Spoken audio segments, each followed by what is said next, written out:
Bien, iniciaré con una pequeña anécdota de cómo llegué a este libro, La vida sexual de Immanuel Kant. Como podrán ver, es un opúsculo, una obra muy pequeña, pero me parece importante abordarla en esta ocasión. En ese sentido, quiero agradecer tanto a Mayra como al doctor Daniel, como a Irad que me acompaña en este momento, y al reflexionario Mocambo y a la Universidad Veracruzana, básicamente por la invitación en este día y bajo estas circunstancias tan aciagas. Pero voy, voy a comentarles esta anécdota acerca de cómo llegó este libro a mi vida. Hace algunos años, aproximadamente por el 2014, yo, bueno, desde ese sigo una página o un canal de YouTube, mejor dicho, llamado Bully Magnets, y en él abordaban la obra en cuestión que voy a tratar en este momento, La vida sexual de Immanuel Kant, y lo desarrollaban de una manera muy divertida. Eh, entonces, por eso decidí también abordar esta obra, porque cuando la propuse y cuando llegó a algunos de los grupos, me llamó la atención que había personas que preguntaban si la vida sexual o la vida íntima tenía alguna relevancia en cuanto a la obra de un personaje, no solo los filósofos o los artistas, sino en general cualquier persona. ¿Existe una continuidad entre ambos o son esferas completamente separadas? La obra aborda de alguna manera esta cuestión. De alguna forma le da una respuesta tentativa, como la mayoría de las respuestas en filosofía, y el personaje en cuestión, Jean, Jean-Baptiste Botul, no puede ser más curioso. En ese sentido, pues me gustaría empezar con una presentación que tengo preparada acerca de los principales puntos que toca esta obra.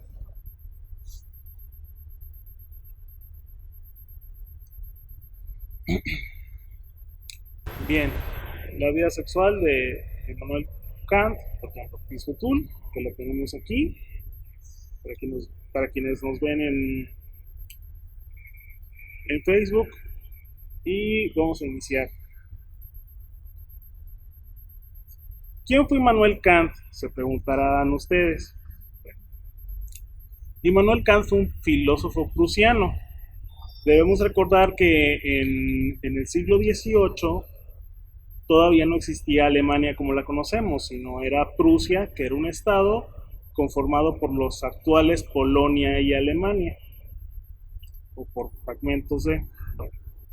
Él nació en la ciudad de Königsberg, en la orilla del mar Báltico, el 22 de abril de 1724, y murió allí mismo el 12 de febrero de 1804. Fue un representante del criticismo, que es esta corriente filosófica que busca conciliar las dos, las dos ideologías predominantes en su momento, que eran el racionalismo y el empirismo. Él toma elementos de ambos y los une. En cuanto a sus principales obras, las que todos conocemos, son sus críticas. La crítica de la razón pura, la crítica de la razón práctica y la crítica del juicio.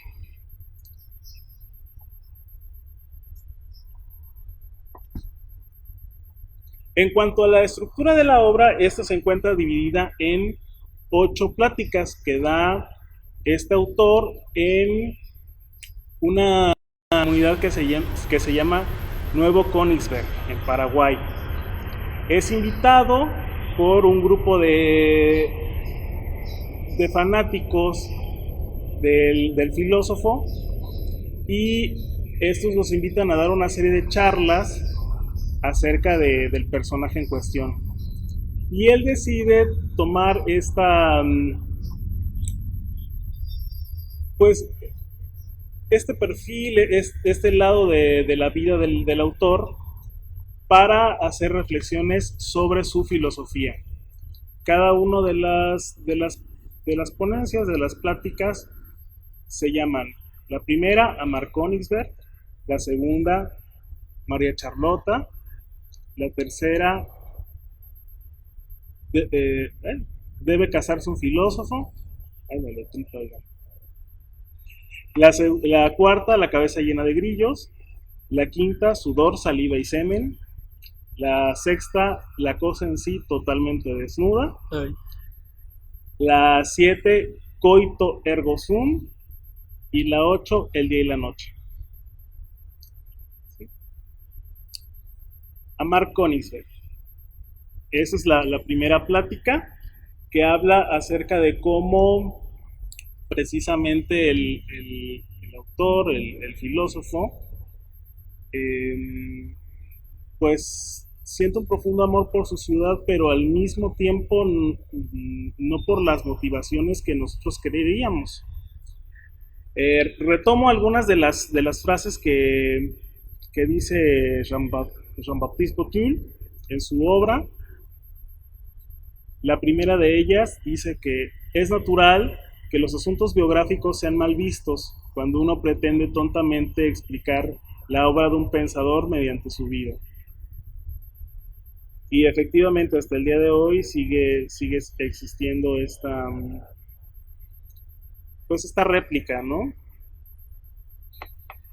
En segundo lugar, dice: formó parte de esos grandes hombres como Newton y Robespierre, a quienes la carne femenina los dejó siempre como mármoles, incorruptibles y asexuados.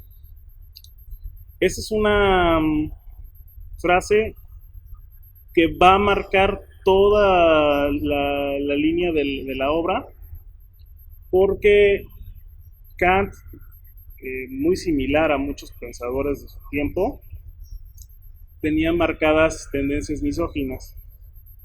Eso para que no nos llame a sorpresa, ¿no? Y como que esta temática se repite mucho tanto en la charla, en el libro, como en sí en la filosofía occidental. Prácticamente es más bien la excepción, eh, el filósofo que no sigue esta tónica. Pero bueno, así ha sido la historia. ¿Qué le vamos a decir?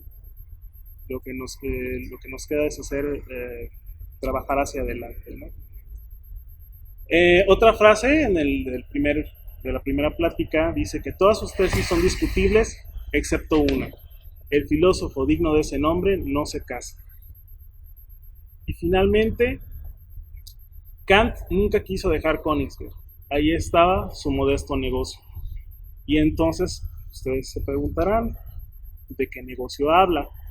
Debemos recordar que Kant fue, como dice el mismo autor, uno de los últimos filósofos del antiguo régimen. En ese momento, a los profesores universitarios no les pagaba lo que hoy entenderíamos como el Estado, sino más bien sus pagos venían de los propios estudiantes. Entonces, era casi como el modelo de la universidad privada, pero un poco como si fueran cursos. Y precisamente Kant adaptó su vivienda para poder dar clases en ella, y ahí recibía a toda clase de estudiantes, tanto recomendados, personas que no podían pagar, y también durante un tiempo estuvo laborando como preceptor de una familia de condes. Entonces el negocio de él estaba en su ciudad natal, que para esto era muy importante en ese momento. En ese sentido, cuando nos habla de que ahí estaba su modesto negocio, se refiere a que no podía dejar esa ciudad, porque ahí se encontraba todo lo que había construido. Y pues bueno, no se dedicó tampoco a viajar por Europa como lo hicieron muchos filósofos de su tiempo, ¿no? Como Voltaire o Diderot. María Charlota. Bueno, hay una anécdota que retoma este autor cuando nos dice que a,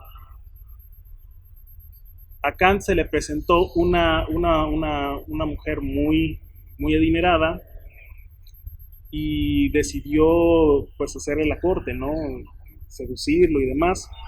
Y como él estaba convencido de que se debía a la filosofía y a la educación y que se quería mantener célibe, que habría que distinguir célibe de casto, ¿verdad? Pero que él se quería mantener célibe, entonces la rechazó. En ese sentido, ella, muchos años después, decidió volver a intentarlo y con el mismo resultado. Una de las hipótesis que maneja el autor es que, o de las preguntas que se hace es qué hubiera pasado. Nunca lo sabremos. Pero entre las ideas más destacables de esta segunda plática podemos decir los siguientes. Kant conoció la sensualidad, pues apreciaba la buena comida. Tampoco tenía vergüenza de su cuerpo. Desde que tuvo cierta cantidad de dinero, compró ropa que le sentaba bien, elegante incluso. En ese sentido, Kant no era tampoco un filósofo huraño y encerrado en su habitación, consiguiendo las obras monumentales que lo habrían de llevar a la historia, sino era una persona bastante pues mundana, digamos, con gustos, con placeres bastante mundanos, acercándose más al epicureísmo. Y justo eso nos dice el autor cuando menciona: no tratamos ni con un misántropo cínico, ni con un anacoreta, ni con un cenobita. Frecuentemente los moralistas predican la castidad, pero practican la carnalidad. Kant hace lo inverso. Ensalza el placer, pero en la práctica se abstiene, se contiene y se retiene. Wow, eso es bastante interesante, como Kant exalzando el placer y al mismo tiempo privándose de él. La tercera plática, que es como el aspecto medular de esta obra, en ella el autor se pregunta: ¿debe casarse el filósofo? Y nos dice: vivir sin mujer es una ascesis. Vivir con ella también lo es. ¿A qué se refiere con este término? Él retoma de la antigüedad el concepto de ascesis para hablar acerca de una práctica, de una rutina, no tanto como lo que entendemos actualmente cuando hablamos de ascetas, de personas recluidas que se dedican a la meditación y demás. No, la ascesis era una práctica de vida. En ese sentido, tanto una cosa como la otra eran efectivamente una práctica de vida. Hay, hay el ejemplo de un filósofo romano que se llamaba, o que se llamó Musonio Rufo, que hacía una defensa del matrimonio en la vida del filósofo, de los filósofos en sí. Y nos dice este autor que escribió un tratado intitulado ¿Por qué deben casarse los filósofos?, en el que explica que vivir según la naturaleza, y la razón es vivir en pareja. En ese sentido, para este filósofo romano, vivir en pareja es vivir de acuerdo a la naturaleza. Sin embargo, Esta posición no fue compartida por muchos de sus contemporáneos.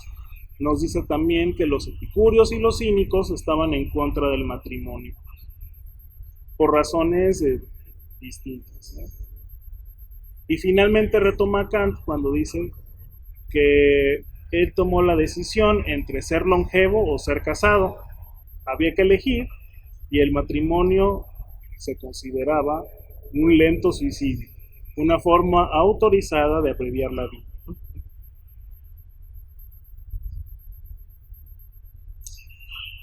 La cabeza llena de grillos. Esto es muy interesante porque nos revela un dato geográfico del filósofo.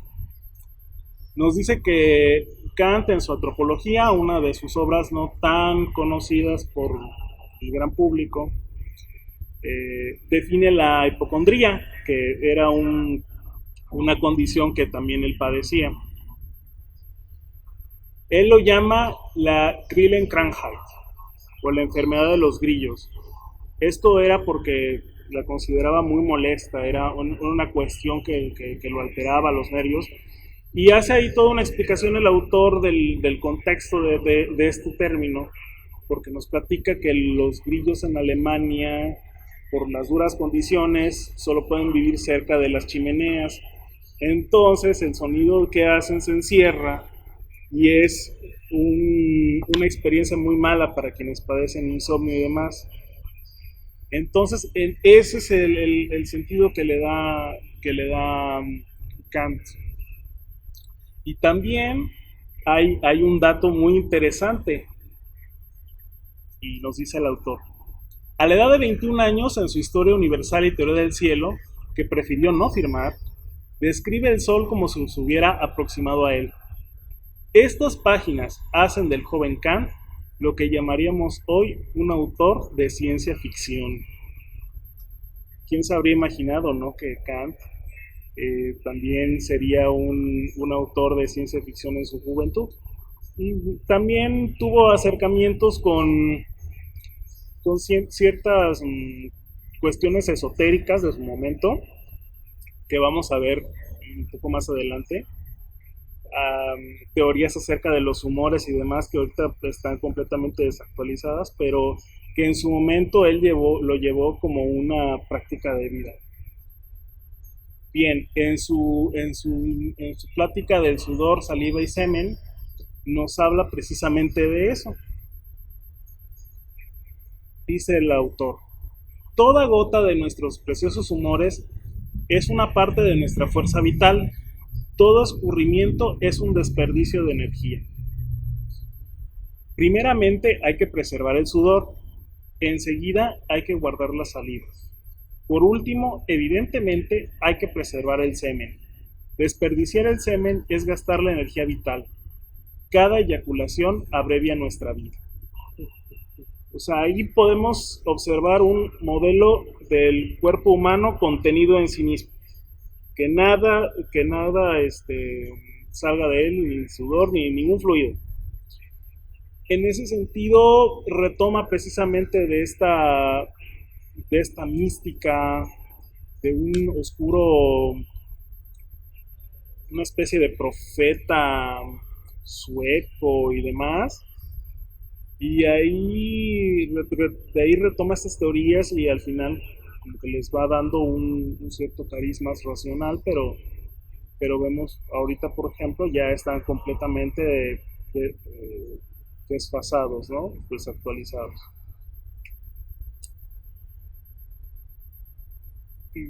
La cosa en sí totalmente desnuda es un punto importante de esta exposición, porque, contrario a lo que pudiera pensarse, nos habla acerca de lo sublime y lo obsceno, esta contradicción. ¿Qué es lo sublime?, se pregunta el autor. Es cuando nos encontramos anonadados, pulverizados, en presencia de lo que nos desborda, no existimos ya más. En ese sentido da ejemplos el mismo filósofo Kant, como por ejemplo, digamos, las tormentas, los relámpagos, los truenos, que son fenómenos de la naturaleza que nos desbordan, nos obnubilan. También habla acerca de los huracanes, que es una experiencia un poco más cercana a nosotros, de la erupción de los volcanes, de fenómenos que nos nublan, que nublan nuestra razón, que nos desbordan, que nos asombran por completo. Frente a eso tenemos lo obsceno, que es del orden de lo sagrado y lo horrible, la misma ambivalencia atrayente y repulsivo. Entonces en lo obsceno podemos ver tanto lo que nos atrae, hacia lo que nos sentimos con una fuerte atracción, pero al mismo tiempo una repulsión. Esto, bueno, obviamente lo aplica en el ámbito más carnal, con implicaciones que podemos vislumbrar. Bueno, ya en cuanto a la penúltima de las ponencias, nos habla del coito ergo sum. Hay una frase que no tiene desperdicio en cuanto a esta plática y se las quiero citar. Y dice, sí, Kant puede permanecer célibe sin contradecir su propia moral, que también habría que preguntarnos si es posible que el celibato sea una condición universal de todas las personas. Entonces, si así fuera, la especie humana no podría continuar. Entonces se pregunta este autor si se puede dar la ocasión. Y dice esto, que él lo puede hacer sin contradecir su propia moral, porque el celibato, su celibato específicamente, no amenaza la reproducción de la especie. Por el contrario, la filosofía da a la humanidad un semen espiritual. Habrá que analizar este término, un semen espiritual. El único líquido fecundante es la tinta, el sustituto de la bilis negra. De la bilis negra en el sentido de la melancolía, que es su etimología. Los melancólicos eran las personas que tenían, en cuanto a esta teoría de los humores, una mayor cantidad de bilis negra y por eso actuaban así, de una manera decaída y demás. Entonces nos dice, leer, escribir, son las actitudes esenciales del filósofo, hombre de biblioteca. El libro es un organismo viviente que engendra semejantes. Otros libros bajo la forma de comentarios vivaces e interpretaciones proliferantes. Da para reflexionar esta frase.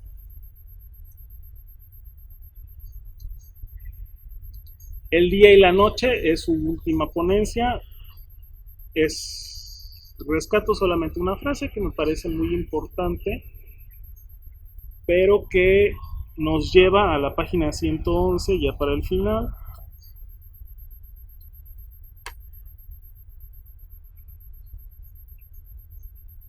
Y nos dice,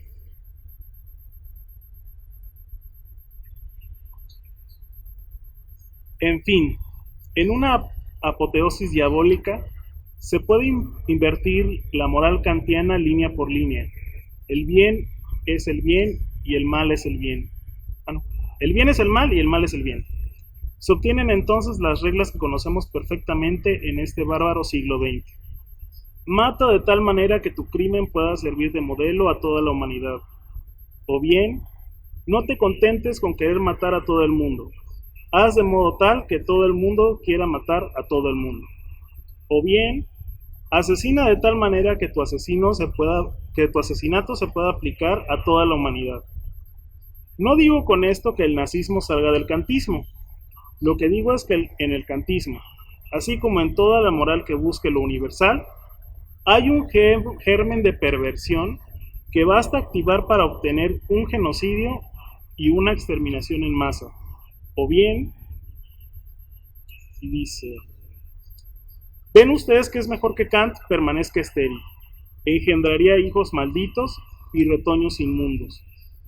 Es decir, cualquier mala interpretación que se le pueda hacer a la obra de Kant es da pie a las atrocidades que comenta el autor, que fueron muy recurridas durante todo el siglo XX. Y ahora bien, regresando un poco a la... Ajá, vamos a hablar un poco del autor, de Jean-Baptiste Boutoul. Acerca de su vida, es muy poco conocida. Nació el 15 de agosto de 1896 en la pequeña ciudad de La Rière, perteneciente al departamento de Aude, al sur de Francia. Tierra soleada de costas bañadas por el Mediterráneo. Murió en su misma ciudad natal en el año de 1947, igualmente un 15 de agosto, en la indiferencia total. Fue un filósofo autodidacto, seguidor de la tradición oral de la filosofía. Ya pues en un aspecto más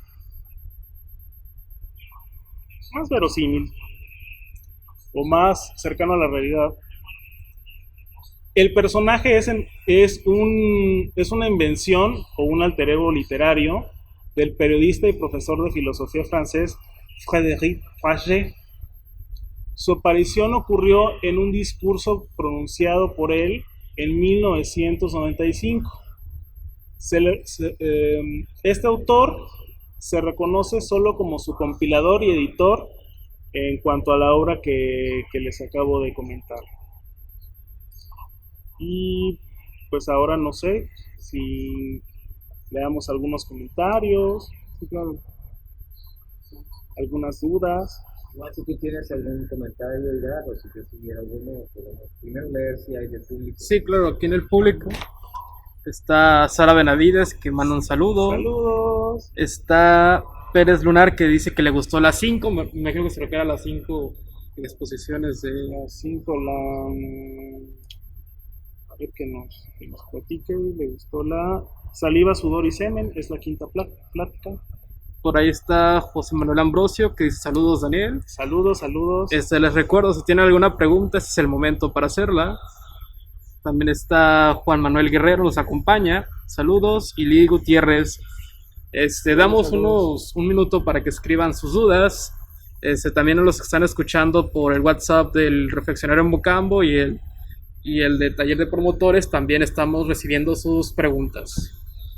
De momento, pues, honestamente he leído muy poco a Kant, probablemente solo ensayos sobre Kant, que es como de repente uno termina acercándose a este tipo de autores, pero sí encontré ciertas similitudes a lo mejor con la obra de Borges y con la de Lovecraft, con el hecho de crear personajes ficticios que tienen obra ficticia.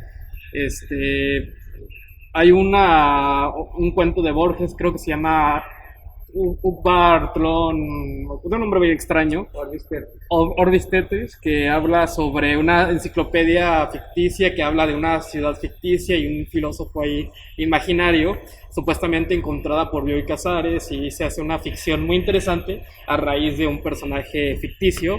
Y por el contrario, Lovecraft tiene este personaje que es una especie de profeta loco llamado Abdul Azrael, que también creó el famoso Necronomicon y toda esta religión basada en los dioses antiguos. Se me hace un ejercicio muy interesante que hizo Baptiste, ¿o cuál era su nombre real? Frédéric Faget. Frédéric Faget, el asunto de que para crear una obra ficticia crea un personaje ficticio, un filósofo imaginario. Se me hace un ejercicio creativo muy, muy padre. ¿Conoces algún caso similar a eso? De hecho hay un libro que salió como en los 80s, que trata sobre todos estos personajes que por un momento se dieron por ciertos, por válidos, pero que en realidad se descubrió que eran invenciones o alter egos literarios, como dice el autor. Hay hay el caso de, creo que lo comentamos alguna vez, el caso de un aristócrata del Reino Unido, que hizo una obra acerca de una poetisa, bueno, poeta, sí, griega. Por el momento no recuerdo el nombre, si alguien por ahí conoce el nombre. Algo por el estilo. Entonces, él asume que descubrió precisamente unos manuscritos por ahí en alguna biblioteca perdida, y entonces los presenta al mundo y dice, no, es la gran poeta de la antigüedad y tal. Y a los años se descubre que no, que en realidad los escribió él en un griego bastante pulido, porque en la época pues eso se acostumbraba, y la gente no le creyó cuando dijo la verdad. Qué trágico. Sí, hay varios ejemplos en la historia de la literatura en ese tenor. Me gustó sobre todo porque, bueno, yo considero que utiliza de parapeto a este filósofo inventado como para tocar temas un poco espinosos, ¿no?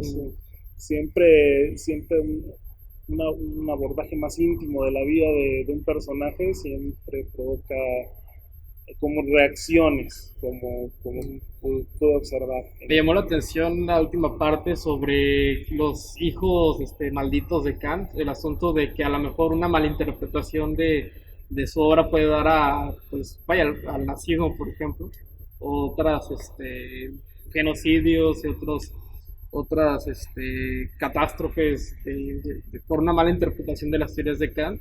Y creo que es una crítica a muchos, vaya, por ejemplo, con teorías políticas que están utilizadas como pretexto para ciertos regímenes, ¿cómo se llama? Regímenes, pero que en la teoría todos pues parece muy bien hasta que en la práctica alguien lo malinterpreta y lo utiliza para oprimir a otros. Exacto, igual no ha sido la primera vez. En ese sentido, bueno, el autor aborda, por ejemplo, a otros filósofos que que no hicieron escuela.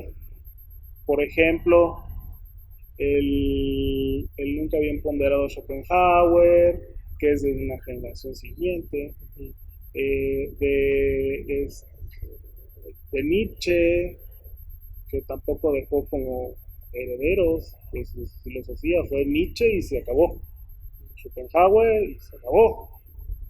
Y bueno, Schopenhauer retoma, por no decir que se fusila, la mayor parte de la filosofía kantiana, y lo exalta y dice maravillas de él, pero no podemos ver una continuidad entre lo que dice Kant y lo que dice Schopenhauer. Sí, de por sí recuerdo unas palabras que compartió Oscar de la Borbolla en alguna ocasión que estuvo en este espacio sobre el hecho que simplemente los filósofos están sobre los hombros de otros filósofos, que toda la filosofía contemporánea viene de esta filosofía de Kant y anteriores. Bueno, hay una frase muy curiosa de este autor que fue muy amigo de Bertrand Russell, que escribieron Principia Matemática, no me acuerdo, pero decía que toda la filosofía occidental era una serie de notas al pie de la filosofía de Platón. Yo no creo tanto, digo, algo ha de haber pasado en 2000 años, algún avance debió haber existido, ¿no? Pero la idea fundamental de que tenemos que retomar algo o a alguien o las ideas de las personas que nos precedieron, pues sí, en ese sentido es verdad. Yo creo que unas palabras más por parte del doctor Daniel y cerramos. Un saludo a todos los que nos acompañaron por este espacio en YouTube y en Facebook.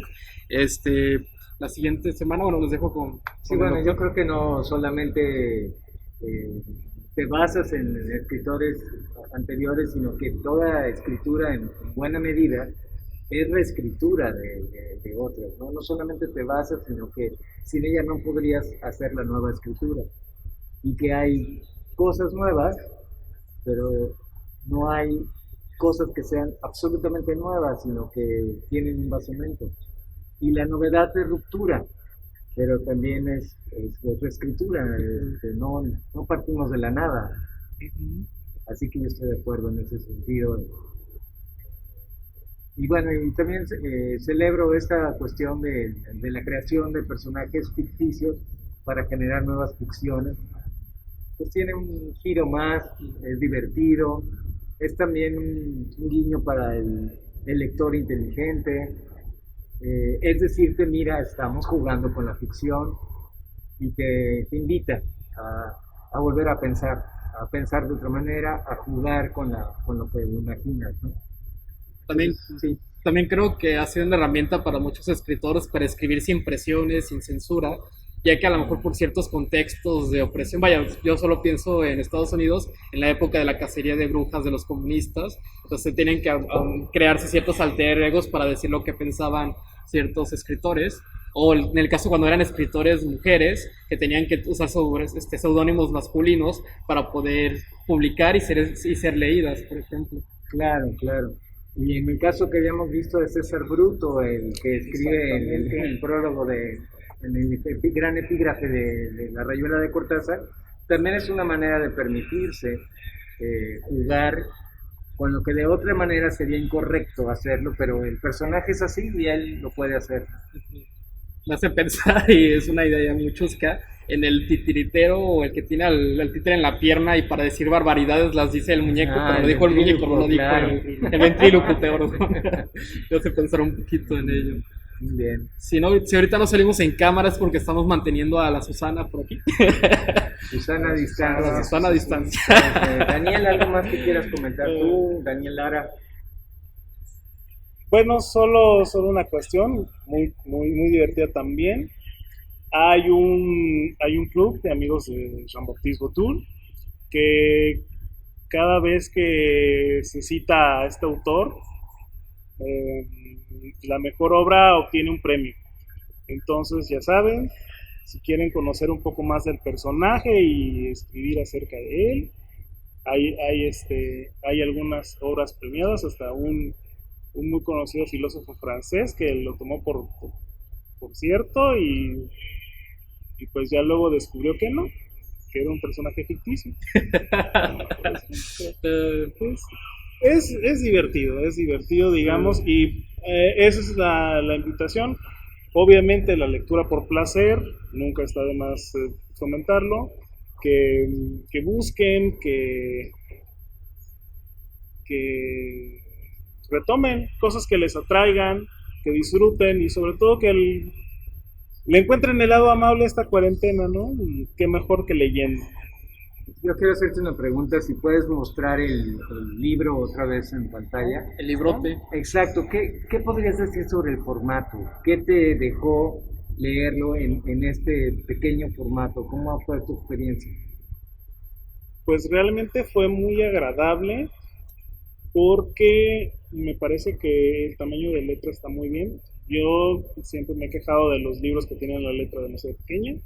Son mi enemigo. Sí, son mis enemigos, pero está cómoda. Es una edición de bolsillo muy bonita, por cierto, desde la UNAM. En esta colección, porque forma parte de una colección,